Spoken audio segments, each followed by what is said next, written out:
Hello, everyone. I am sitting here working on our bookmark business cards, and I just wanted to go and get some reviews done. So, this one is about Pushin Cushions by Verna Valentine. This book is a short novella. It's just, at this point, I don't really know what to call it, because it was one of those that I read just to see how weird it got, and it got weird.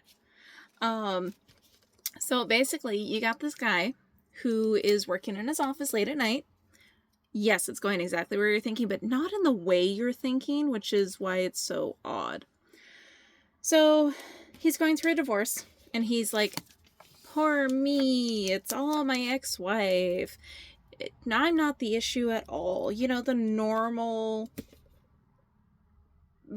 guy character in a situation like this, where you know things are going to get weird, and it's supposed to be a spicy book, and you're just like, okay, cool.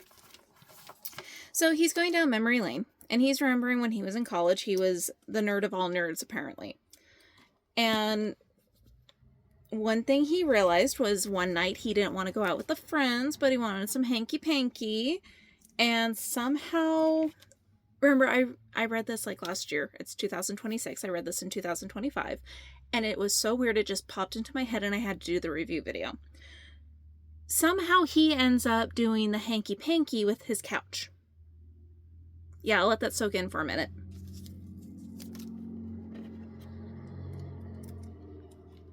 Okay, now you know you heard me right. So, now he's in his office as a grown adult, going through the divorce. Not really sure what to do, where to go. This barcode is not going to work on this cat sticker. And he's remembering this. It just popped into his head. He forgot about it all the time, or a long time ago. And long and behold, he has a leather couch in his office. It's late at night, and he's the only person there. So what do you think happens? Yeah, what you're thinking, it happens. And it gets very graphic. And I know I gave it like a 3-star rating out of 5. It might have been closer to 4 because I felt like the story was a 3.5.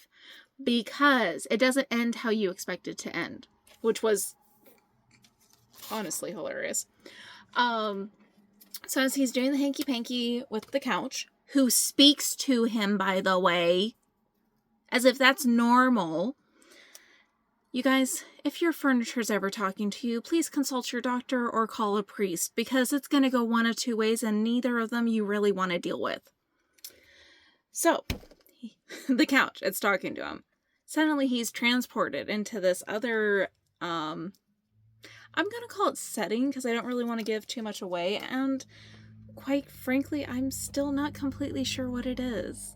I have a feeling I understand it, but I'm not for sure.